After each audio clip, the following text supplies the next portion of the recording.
So I'd like to open it up to people in the audience if you have any questions for either of our panellists. Yes? Hi, Simon. Hello. I'm Rita. So last year, our wonderful Premier Daniel Andrews gave $14 million to an Indian aged care facility. Okay. I'm from the Pakistani community, the other side of the border.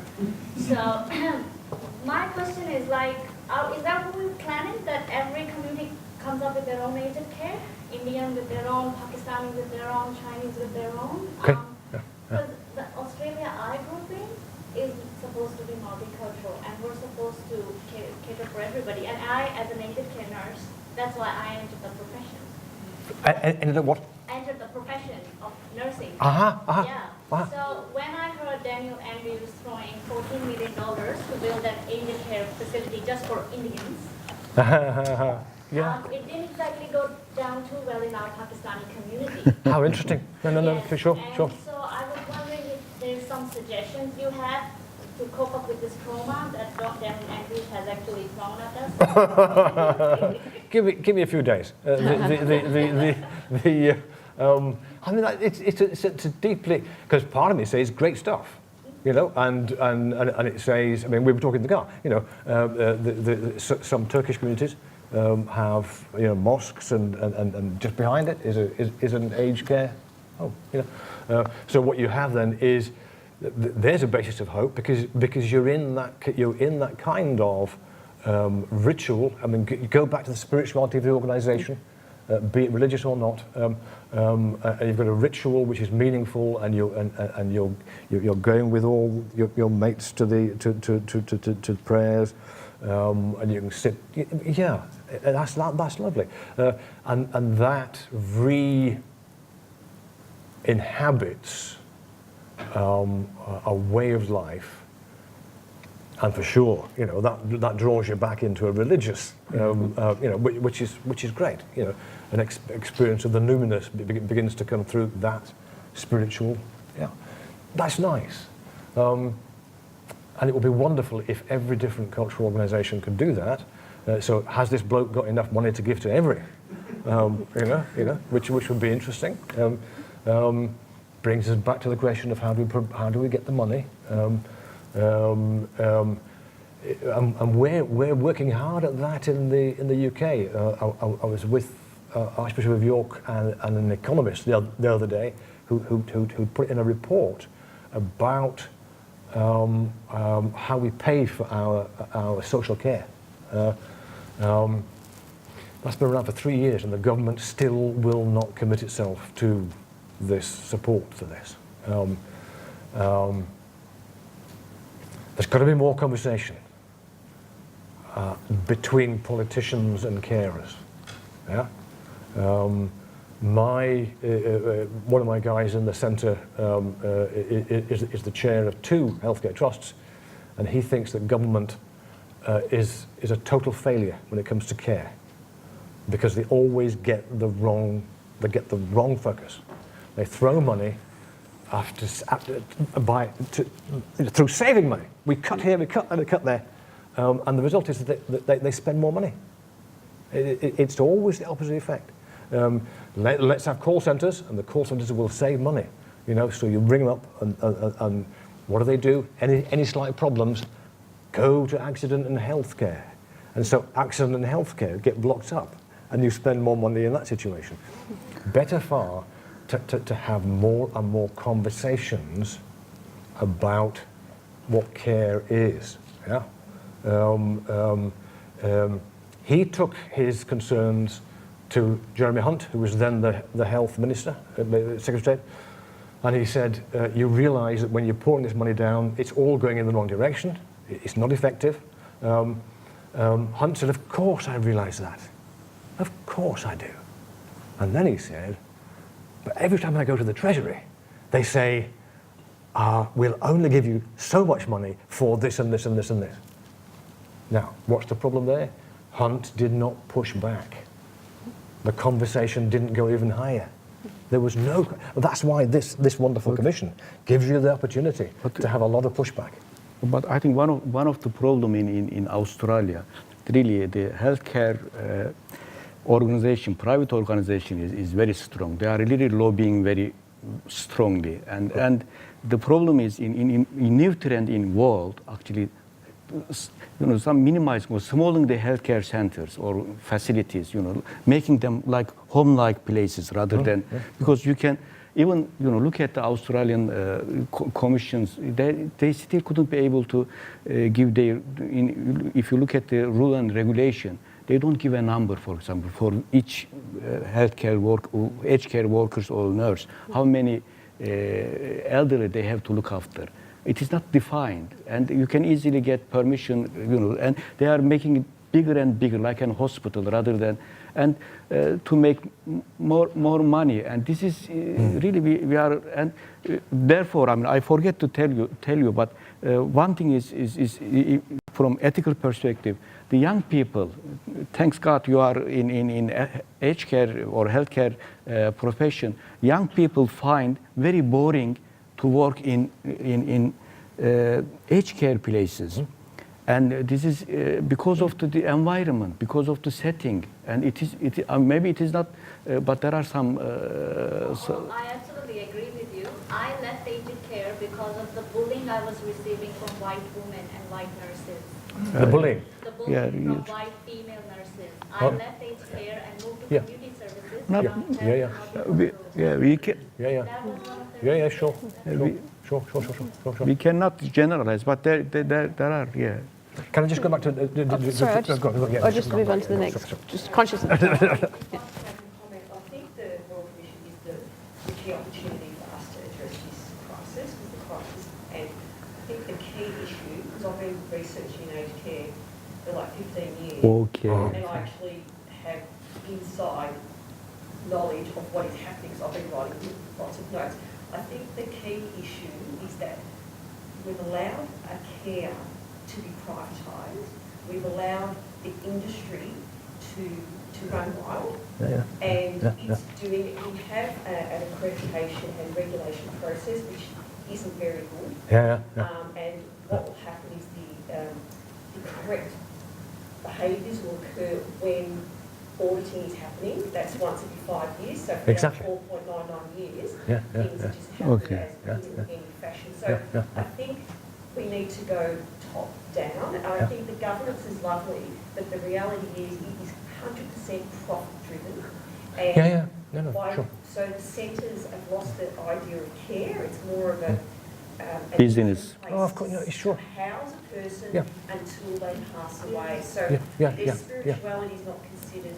There are lots of factors that aren't considered. So I think we need to use this Royal Commission as a really strong point to demonstrate that these people are valuable. I agree. And we have to have more regulation. Yes. It's not regulated enough, and the private sector is not doing a good job. Totally agree. And the critical thing is, what I want to say is that it could do. A, if there was regulation. Absolutely. Yeah. And B, if that regulation was focused. And I think the more we push on this, the more we've got to get the responsibility both at board level and at individual practitioner level. Because that means that we've got to raise questions not as whistleblowers. When you're being bullied by these characters, you become the individual who is against many others. This is exactly the wrong approach. If we get the governance right, then we have questions raised in the board, critical questions, awkward questions, and we have questions raised at every single level, and we have reflection which occurs on a regular basis. But on the inside of governance, that's the problem. That some of the governance is beautiful, the wording is outstanding, No. they're not living by it. This is exactly the point. Yeah, because if we have more time, we've talked about the nature of responsibility, and integrity. If you want to read the book, 2017, The Nature of Integrity in Business, it looks at what I would argue is the nature of integrity. Go on, sorry. So we have a couple more questions, so I might try and keep the questions and the answers really brief. Yeah, so I am tracking the order. So the gentleman there in You need the to bully black us. t-shirt, I'm here to bully you because Yeah, I've got to okay. get at least 3 more people's questions in the next 5 minutes. So Okay. So I'm coming from a very unique perspective where I've got a company of about 150 staff, men and women, people into aged care every day. It's something that what we've experienced, it's a moving company, we'll know one, but what we find is that the biggest problem that, and we see this every day, is an administration issue. The main difference is that we go in, we help people, or we help the families move in, move out. It's about like profit driven. It is about having a higher purpose. But the most important thing, and I think which has been missed, is the very first few hours of someone going into a home or someone going into aged care. What's something that we, or anyone really, should prioritize when these people move in to make sure that they have a very comfortable and easy transition to these spaces? Because I think that's something that's been missed. Yeah. And to some degree, my argument is that you'll not get that transition right until there's conversation beforehand, until there's dialogue beforehand, because liminal, preliminal, postliminal won't be there. the question there and then the question over there. Ilse Hampton from Meaningful Ageing Australia. Thank you for mentioning the National Guidelines for Spiritual Care and Aged Care, and thank you for this discussion. I've got some positive examples, but I won't take up the group's time with sharing. I wonder if either of you have got some positive examples of organisations that are fighting the good fight and doing some great things, ethical care, etc. Afterwards, if anyone wants to. One thing that I think that we should assume, that is that when people go into aged care, they never go home again. Yeah. Well, is that true? I have no idea. Not. It's It's not. but it's There a. are places where there's enough care, enough physio, enough things, and spiritual care that will actually allow these people to go home again. Which is great. And this is what really, in some respects, every government, every good governance organisation should be aiming for. We'd all like a list of those organisations agree for more. our gentleman there. Sorry, there's a queue. My question's actually for you, Sandra, because a couple of things, naturally that Ismail touched on, but also that Professor Simon's touched on, has to do with something that ACU, I mean, you know the values of ACU, that's very easy to get a hold of. We put all of our everybody who graduates from here has done the core curriculum, in which the virtues and Ubuntu and all of that are there. And they're supposed to be applying it to their profession. Now, seeing aged care beyond the industry, sort of into David's field here, where everybody in every field, every profession, is going to have something doing with aged care. It just struck me that it's not an issue that we raise in core curriculum at all. But it is, we do climate change, we do war and peace, we do all of the things that Ismail talked about at the beginning. But every single profession that comes out of ACU is going to be touched by aged care in some way. Yes. Could it be more? It absolutely could be more, and our team is actually working with the core curriculum team around how we can have a much clearer link between what's in the core and what's in our community engagement program, and making sure that we really are not just educating our students with those sort of broader global values, but with that real sense of human dignity and compassion, and actually understanding how those things connect to the profession that they're going into, and how they can actually live out those values in their practice. And I think the opportunity to do the core, but also to have those practical experiences of actually going out whilst they're going through their education and apply those in real life are really important. Could I just add to that? Could you spice it up with dialogue between the different professions? At Murdoch University, we got a session going where there was dialogue going between the hospital administrators and the doctors. And surprise, surprise, they discovered they all had the same values. But it's really important they didn't understand that until they'd had dialogue. It really is important. Yeah. I think we've got time for one more question over there, and then we'll wrap up. I'd just like to say that I'm in a retirement village, okay? I've sold the house, my wife and I are in there. Yeah. Right? There is a great potential for people who are in villages to get up and get into it, right? Yeah. I am the convener of devotions where I live, Yeah. Yeah. right? Yeah. It's Christian, like Interfaith 101 they've heard of. Yeah. Yeah. But we have a roster: Anglican, Baptist, Catholic, Uniting, Salvation Army, Presbyterian, I forget the other one. I'm Catholic. Yes. Yeah, and I'm on good relationships with the local Catholic church. Yeah. You know, I got consecrated ash from him to use in the village if it came up. Crikey. Easter. Right? They come, they do, we pay them, the residents pay them, they do a half-hour service weekly in independent living and in aged care. Right?